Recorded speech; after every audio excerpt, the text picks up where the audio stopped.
This segment sponsored by Foster Financial.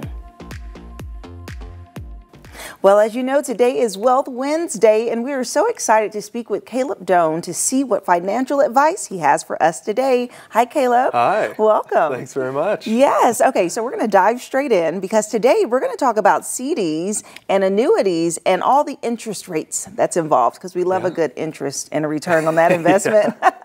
So give us an overview. Yeah, absolutely. So I figured it was helpful to mention this because over the past couple weeks, we've seen an interest rate that we haven't seen in a really long time. And so I thought a lot of people would be interested in that. And that specifically is a 6% multi-year guaranteed annuity interest rate, or MYGA is kind of what these products are. And they act somewhat similar to CDs if people haven't heard of them before. So I always like to kind of compare and contrast how they work with CDs.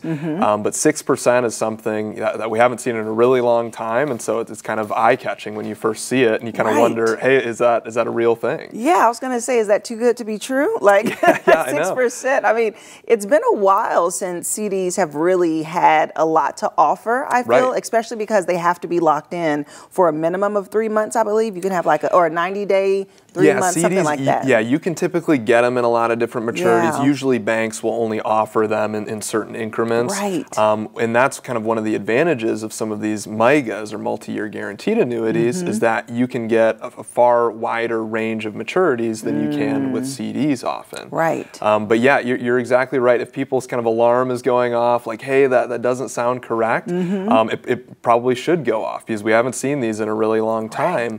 But if we look at how interest rates have gone up over the past, year and a half, we've seen a lot of the negative sides of that, where, mortgages just passed 7% for the first time in a really long time. And so you kind of get the negative side, but then you can also take advantage of the positive side where CDs and multi-year guaranteed annuities are yielding a lot more as well. Okay, so what are the qualifications for a CD? Because does this only apply to a certain term of the CD at a certain bank with a certain amount that you're putting in? Those are the questions. Great question.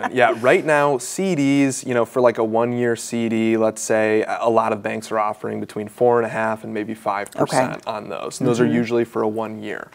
But if we think that interest rates are really high right now, a lot of times we want to lock it in for a longer period of time.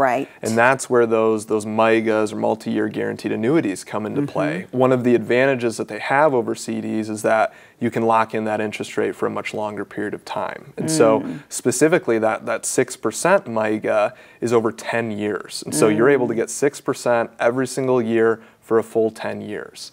And so that's kind of how they're a little bit different from CDs. They're similar in that they just pay that fixed interest rate that's stated on them. They're a very conservative investment. And then the other kind of helpful thing about MYGAs is that with CDs, you have to pay taxes on the interest in the year that you get the interest.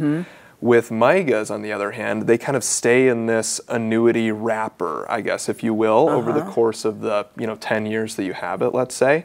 And you actually don't have to pay taxes on any of that interest until you go to withdraw it. And so that's another nice advantage. One sort of con between CDs and MYGAs is that CDs are sometimes a little bit more liquid, I would say. Typically if you get a 1-year CD, 9 months in, you tell the bank, hey, I really need my money back. They might dock you some interest or something like that, but usually you can get your principal back. Not in all cases, but sometimes.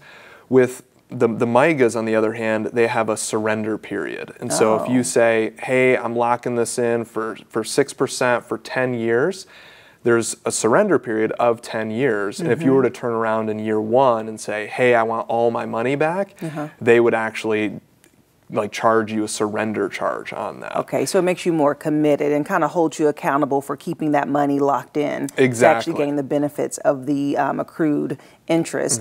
Okay, so what are the qualifiers for an annuity? Like, is that something that anyone could get? Yeah, anyone can get into an annuity.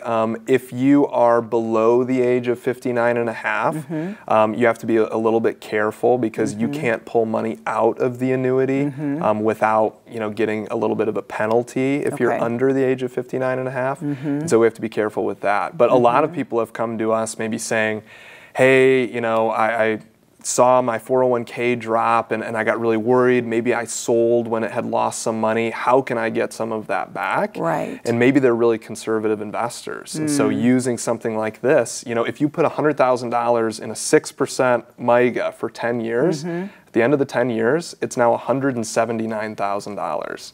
On a very conservative investment. Wait, say that again, roll that back. Yeah, if you put in $100,000 year one to a MYGA and it earns 6% over 10 years with compound interest, that's $179,000 at the end of 10 years. Wow, that is a good return on that investment. Yeah, exactly. Oh, because it's compounded. Because I was going to say that sounds like what, about 85% jump of the original principal? Yeah, but yeah, compound in there. So you're getting interest on your interest each year, which is a really great feature. See, this is why we need you, Caleb, to break down the numbers and help us with this math. Okay, that's so wonderful. Thank you so much for sharing about CDs and annuities today. Yeah, sure thing. Yes. And if you would like more information about Foster Financial, you can actually call them to get a complimentary consultation. We'll have their website and their phone number listed below, and we'll be right back. This segment sponsored by Foster Financial.